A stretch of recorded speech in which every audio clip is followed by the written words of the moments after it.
هاي، ازيكم؟ النهارده هنتكلم فيديو جديد، بس لا تنسوش تعملوا لايك واشتراك في القناه.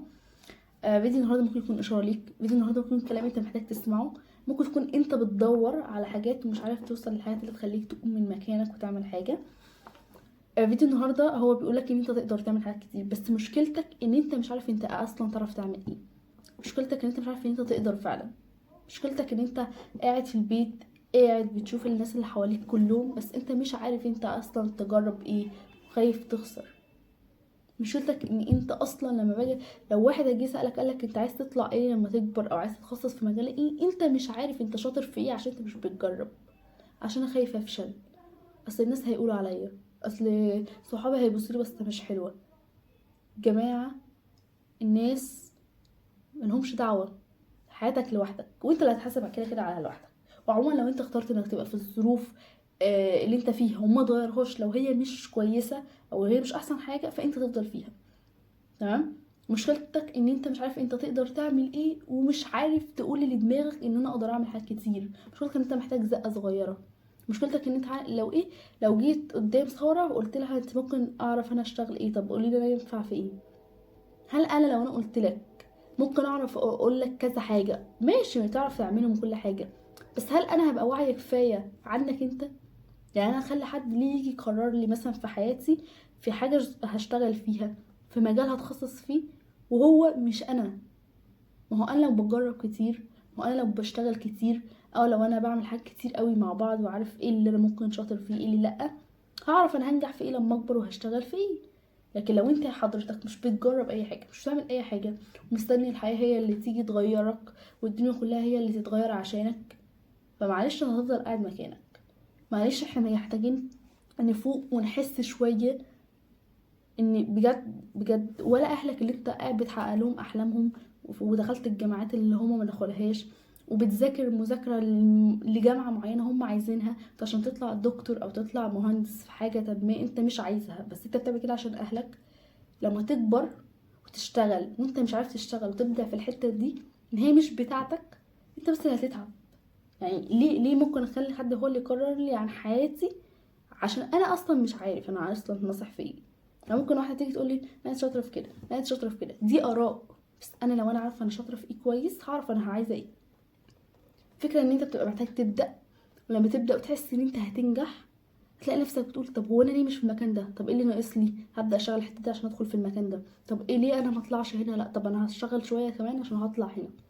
مشكلتك ان انت مش عايز تصبر، مشكلتك ان انت عايز كل حاجه بسرعه بسرعه، ومستعجل على كل حاجه، ومصدق ان مفيش ولا واحد نجح بصعوبات، لا كل الناس طلعت بالصدفه. هو انت لو مصدق ان انت لو هتبدا في اي حاجه عموما وهتلاقي اهلك واصحابك والناس اللي حواليك كلهم بيدعموك واقفين جنبك، فانت تبقى عبيط. لان اسمع كده اي قصه من على السوشيال ميديا، هيقول لك ناس كتير قوي انا بدات لوحدي ولما نجحت، ناس كتير ظهرت في حياتي انا معرفش هما كانوا فين في الاول. هما تلاقيهم كانوا بيشتموني في الاول، بس لما نجحت، لا ده انا كنت واثقه فيكي، طب انت كنت فين في الاول؟ معلش ما انا كنتش معاكي عشان انت ما كنتش ناجحه لسه. فما تستناش ان حد هيجي يدعمك، وما تستناش ان حد يجي يقولك برافو. انا ممكن بكره دلوقتي هقول لاهلي ان هبدا في مشروع ما، يقولك لا انا مش موافقين عليه. لما تبدا انت فيه، وتحكم رايك انك هتبدا عشان انت واثق ان انت تقدر تعمل الحاجات ديت، او تبدع في المجال دوت، ولما تنجح تلاقيهم اول ناس بيسقفوا لك، يقولك احنا كده كده كنا عارفين انت شاطر وانت قدها ومش عارفه ايه. طب قلتولي ليه لا في الاول؟ عشان هم كانش عندهم الثقه. لكن لو انا عارف ان انا قادر، وكده كده معلش انت مش هتحب نفسك ولا هتحس بقيمتك غير لما تقدم حاجه بتفيد الناس اللي حواليك، او بتقدم حاجه كويسه بتاخد عليها فلوس عشان انت نجحت فيها. فلو انت مش بتقدم حاجة، الناس ولا هتشوفك ولا هتحترمك. ولو انت مش مدي لنفسك قيمة، والقيمة ما بتجيش غير ان انا لما اكون بشتغل في حاجة انا شاطرة فيها وبوريها للناس، معلش الناس مش هتحترمك ولا هتقدرك ولا هتشوفك ناجح. فالاحسن انك تختار حاجة وتقوم تعملها، الاحسن تصدق ان انت تقدر تعمل حاجات كتير قوي وتعمل حاجات كتير قوي. هجرب وهفشل، عادي، اوكي، يعني ما احنا كلنا بنتعلم، كلنا بنغلط، وكلنا فينا عيوب. انا جربت فشلت، جربت فشلت، على الاقل في كل حاجات كتير قوي انت جربتها وفشلت فيها، في حاجه واحده فيها على الاقل هتنجح. ايا كان الحاجه دي ممكن تيجي فين، ممكن الحاجه دي ترفعك وانت اصلا ما عملتش فيها مجهود كبير، بس انت نجحت فيها عشان دي حتتك، او دي انت الحته اللي اتكيت قوي عليها. فركز انك تقدر تعمل حاجات كتير قوي، تشتغل على كده. وكده كده كده كده النجاح مش بيجي بسهوله، وانت اللي انا بقولها في كل فيديو. انا عارفه ان اللي عايز يوصل بسرعه هو مش هيوصل، لان بسرعه دي انت هتوصل بسرعه فهتقع بسرعه، مش هتحس ان انت تعبت قوي يعني. فلما تحس ان انت تعبت قوي، لما تحس ان انت بدأت شويه صغيرين، بعد كده بشويه اكبر، بعد كده بشويه اكبر، تحس ان انت فعلا نجحت. فوق او فوقي. كفايه ان انا ابقى قاعده وبسمع وبتفرج على ناس كتير وبشوف حياتهم وانا حياتي بايظه. كفايه ابقى بتفرج على ناس وعلى حياتهم ومهتم جدا بيهم، وانا اصلا مش عارفه انا بعمل ايه في حياتي، ولا عارفه انا دوري ايه، ولا عارفه انا عليا ايه، ولا عارفه انا شاطر في ايه ولا مش شاطر في ايه. فكفايه. انت كتير مننا محتاج يسمع كلام يقويه، محتاج يسمع كلام يخليه شاطر، محتاج يسمع كلام يخليه يقوم من مكانه. هو بيدور ممكن على فيديوهات زي كده ومش بيلاقيها، فانا بقولك اعتبرها اشاره دلوقتي، واعتبر الفيديو دلوقتي بيقولك قوم اعمل حاجه انت مش عاملها. قوم شوف انت عليك ايه ومش بتعمله، قوم شوف انت محتاج ايه تضيفه ليك عشان تبقى شاطر اكتر. محتاج تاخد كورس معين في مكان معين هيعلي منك. كفايه كفايه نقعد نتفرج وكفايه نقول الحياه طلعتني كده وهفضل في الظروف دي خلاص. لو انت اخترت كده متقعدش تلوم اي حد تاني. لكن لو انا صدقت ان انا اقدر، ان انا موضوع بيجي برضو بحبه ثقه بنفسي، ان انا اكون واثقه ان انا هوصل للحاجه دي، بس بعد تعب، بعد حبه. يعني كده كده مفيش حد هيصدقني وابقى مقتنع بكده، او مقتنع ان الوقت اللي بضيعه في حاجات ملهاش لازمه هو اللي هتحسب عليه لما اكبر واحس ان حياتي ضاعت من غير ما اعمل اي حاجه، من غير حتى ما اجرب الحاجات اللي كنت عايزه اجربها. يمكن اقل مثال مثلا ان انا كنت عايزه مثلا اتعلم سباحه، ما اتعلمت السباحه ليه؟ كده اهو.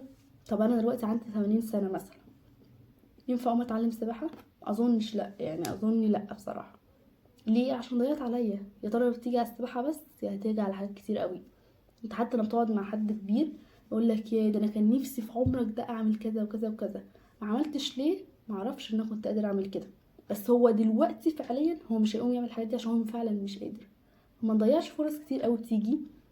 ما نقعدش نسمع لفيديوهات كتير وحاجات كتير واحنا مش بنقوم نعمل حاجه، لان كده كده او كده محدش مهتم. كده او كده انت الناس مش هتشوفك ومش هتقدرك قوي غير لما يكون ليك مكانه في المجتمع وبتقدم حاجه وبتستفيد الناس منك بايا كان شكل من اشكال. دكتور بقى، مهندس، بتشتغل مثلا في عقارات، بتشتغل في تجارة، ايا كانت بتشتغل في ايه، المهم انت تطلع تكون بتشتغل.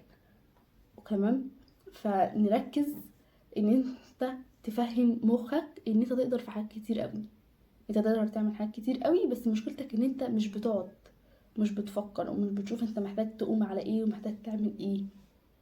كفايه نركز على حاجات الماضي، كفايه نركز على الحاجات اللي ضاعت مني والفرص اللي ضاعت مني، ونركز بقى في اللي جاي. يعني هنضيع اللي فات واللي جاي؟ كفايه نقعد نسمع لناس كتير ونحقق الاهداف لناس كتير ونقف جنب ناس كتير، مش بنقف جنب نفسنا احنا الاول.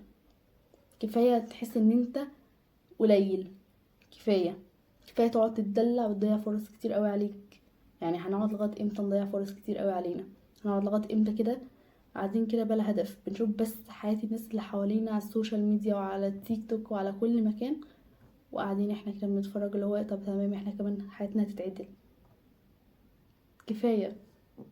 فقوم شوف انت عليك ايه، قومي انت كمان شوفي انت ايه اللي ناقص ليك حبيبتي. جامعه مخلصاش خلصيها، مذاكره مخلصتاش خلصيها، شغل مخلصتوش خلصيه، قاعده في البيت مش بتعملي حاجه، شوفي حبيبتي انت ايه اللي عليك تعمليه واعمليه. كفايه نقعد نلوم الناس ونتفرج على الناس وانت اصلا مش عارفه انت اصلا تقدري تعملي ايه، وانت عندك قدرات قد ايه تخليك تقوم من مكانك تكسر الدنيا، بس انت بس اللي مش عارف. فحط في دماغك ان انت قادر تعمل حاجات وقادر تكسر الدنيا بحاجه بسيطه قوي لما تتركز انت شاطر في ايه، وساعتها هتعمل نجاح باهر لاي حد. فاي حاجه، اخر حاجه عايزه اقولها، اتمنى انك تكون فقت شويه وحسيت، يعني حسيت كده على دمك وحسيت ان انت مضيع حاجات كتير قوي، وان انت مش بتجرب حاجات كتير قوي لمجرد ان انت مش حاسس او انت مش عارف انك تقدر تعمل حاجات كتير قوي انت مختلفه. فقوم شوف انت محتاج تعمل ايه وتعمله، شوف انت محتاج تجرب ايه وجربه، شوف انت عايز ايه اصلا. شوفوا فيديو جديد، بس انتظروا الفيديو الجاي، توقعوا ممكن اكون اتكلم على ايه في الفيديو الجاي. شوفوا فيديو جديد. باي باي.